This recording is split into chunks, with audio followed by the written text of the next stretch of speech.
नाम तो हमने बहुत सुना था प्रतापगढ़ फार्म्स का, और इच्छा हुई आज देखने की, तो पहली बार मैं आया हूँ। हालांकि यहाँ आने के बाद तो लगा कि मुझे ज़्यादा समय निकाल करके आना चाहिए था, क्योंकि बहुत से प्रकार के जो अलग अलग जो वैरायटीज़ यहाँ के फार्म हाउस की मैंने देखी हैं। सबसे पहले तो मैं इस बात की प्रशंसा करता हूँ, दाद देता हूँ कि श्री प्रताप सिंह फोगाट जी ने और ये जो फार्म हाउस बनाया है 2008 से लगातार ये लगे हुए हैं, यानी 14 साल से इसके साथ जुड़े हुए हैं। और कोई ऐसे सामान्य व्यक्ति ऐसा नहीं है, ये एक प्रकार के अच्छे पढ़े लिखे इंसान कॉरपोरेट के अपनी नौकरी को छोड़कर लॉ ग्रेजुएट हैं और MBA हैं, यानी MBA लॉ ग्रेजुएट होने के बाद और इस प्रकार के फार्म हाउस में इन्होंने अपनी रुचि दिखाई है। तो इस प्रकार से एक व्यक्ति कहाँ तक किस चीज़ लेवल तक चीज़ों को पहुँचा सकता है, देखने में भले सामान्य लगती होंगी, लेकिन पूरे अपने ग्रामीण क्षेत्र की एक झलक इन्होंने दी है। और यहाँ जो मुझे पता लगा है कि इस सारे का आनंद लेने के लिए, चाहे वो खाने पीने की वस्तुएं हैं, अलग प्रकार के जो व्यंजन बनते हैं, फिर यहाँ बच्चों के लिए खेलने कूदने के लिए, फिर खेती को देखने वाले वो लोगों के लिए स्पोर्ट्स के नाते, फिर यहाँ जो पक्षियों का जो जू देखा है, फिर जो हमारे कल्चर में हमारी आर्ट एंड कल्चर का जो ट्रेडिशनल हमारा जो उद्योग होते थे पुराने समय के, महिलाएं जो हैं वो भी अपना उस प्रकार के उद्योग करा रही हैं, पुरुष भी अलग अलग प्रकार से दिखा रहे हैं। तो हरियाणा का एक, जिसको कहना चाहिए, एक सामूहिक रूप से एक ही स्थान के ऊपर एक बड़ा चित्र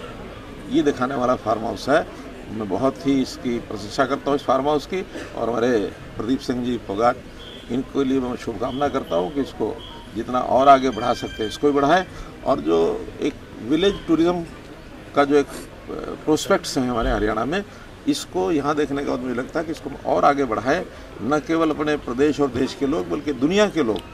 वो भी यहाँ आकर के देखें, क्योंकि टूरिज़्म एक ऐसी चीज़ है जो हर प्रकार के नाते से लाभदायक है। लोगों को रोज़गार भी देता है, हमारी जो इकॉनमी है वो बढ़ती है, लोगों को एक आनंद के लिए वीकेंड्स के ऊपर तो यहाँ 600, 700, 800 लोग भी एक एक दिन में आते हैं, ऐसा जो जानकारी मिली है। दिल्ली के बहुत नज़दीक है, गुरुग्राम के नज़दीक है, और आसपास के लोग भी यहाँ ज़रूर आते ही होंगे। मैं तो जो भी लोग इस प्रकार के टूरिज़्म का आनंद लेने वाले आते हैं उनको आपके माध्यम से कहूँगा कि जब भी कभी आए इस इलाके में तो यहाँ स्थान के ऊपर जरूर आए। आपका पूरा प्रयास है कि G20 के मेहमान हरियाणा का भी हिस्सा बने,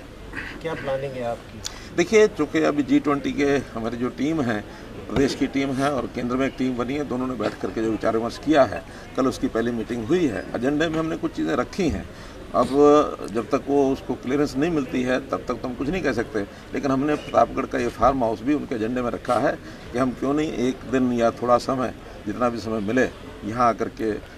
हमारे सारे सिस्टम को भी देखें, ग्रामीण क्षेत्र का जो हमारा सारे जो कैसा वातावरण होता है, कैसा हमारा कल्चर है, कैसा हमारा खान पीन की सिस्टम्स हैं, उन सबको देखें, कुछ ना कुछ हरियाणा की अच्छी यादें अपने साथ लेकर के जाएं। हमारा पूरा प्रयत्न रहेगा कि वो लोग यहाँ आएँ, लेकिन फाइनल जब केंद्र सरकार की ओर से ये सारे विषय हो जाएंगे, G20 की जो टीम है वो इसको स्वयं भी देखने के लिए आएंगे, क्योंकि बहुत बड़ा एक समिट है, वो इंटरनेशनल लेवल का समिट है, तो इसलिए जब तक वहाँ से क्लियरेंस नहीं मिलती तब तक नहीं कहा जा सकता। हमारा प्रयत्न है कि यहाँ वो पर्यटन की आपने भी बात की, इससे पहले भिंडावास का भी आपने निरीक्षण किया था, आपने कहा भी था कि भिंडावास को एक बहुत ही सुंदर रमणीय स्थल के रूप में विकसित करेंगे आप, लेकिन वहाँ ऐसी कोई अभी संभावना नहीं दिखती। देखिए, क्योंकि ये सारी चीज़ें समय लगता है इसमें, क्योंकि वो रामसर साइट्स बन चुकी हैं, चाहे भिंडावास है चाहे सुल्तानपुर लेक है। अब रामसर साइट्स जो होती हैं उसमें नेशनल लेवल के, इंटरनेशनल लेवल के लोगों का भी एक ध्यान जाता है, हमारे भी ध्यान में आ गया है, तो उसकी सारी प्लानिंग हमने टूरिज्म डिपार्टमेंट को कही है। बल्कि इसके साथ अभी पिछले दिनों में मैं जो दमदमा लेक वहाँ भी गया हूँ, तो दमदमा लेक को भी उसी प्रकार का, क्योंकि ये सब स्थान NCR एरिया में पड़ते हैं, दिल्ली के बहुत नज़दीक हैं, तो कैपिटल के नज़दीक होने के कारण से इनका सबकी संभावनाएं बहुत अच्छी हैं, बहुत बड़ी हैं। इसके ऊपर सबके ऊपर काम करेंगे। सीएम साहब, हरियाणा के लोगों को स्वागत करने का मौका मिलेगा, तो उसके बारे में आप क्या कहना चाहते हैं कि वो कितना आनंद का पल रहेगा हमारे लिए? G20 के जो प्रतिनिधिमंडल आएगा उनको जो हमें स्वागत करने का मौका मिलेगा, उस पल के लिए दो कार्यक्रम हमें मिले हैं, एक तो मार्च के 1, 2, 3, 4 तारीख और एक फिर आगे अगस्त में होगा। तो इन दोनों कार्यक्रमों के लिए हम, क्योंकि हमारे मेहमान हैं, उनके स्वागत के लिए, आवहत के लिए हम पलके बिछाए हुए हैं, और हर संभव प्रयत्न ऐसा रहेगा कि यहाँ से वो एक यादगार लेकर के जाए। हमारे लिए भी बहुत एक अच्छा ये अवसर होगा कि अपने आप को हम उनके सामने प्रोजेक्ट कर सकें, हमारी जो प्रदेश की नीतियाँ, पॉलिसीज, अचीवमेंट्स, जहाँ जहाँ वो वो ठहरेंगे उस सारे बारे में उनको अवगत कराएंगे और निश्चित रूप से हमारा नेशनल और इंटरनेशनल लेवल के ऊपर हरियाणा का नाम आगे बढ़े, ये हम चाहेंगे। और दूसरी बात कि आज जैसा हम जानते हैं त्यौहार का दिन है, लोहड़ी का त्यौहार है, ख़ास करके पंजाब के अंदर तो ये बहुत ही घर घर में मनाया जाने वाला त्यौहार है। हरियाणा में भी लोगों ने काफ़ी अब एक प्रकार से इसको अडॉप्ट कर लिया है, शुरू कर लिया है, तो यहाँ भी मनाया जाता है। उसके लिए बहुत बहुत शुभकामनाएं।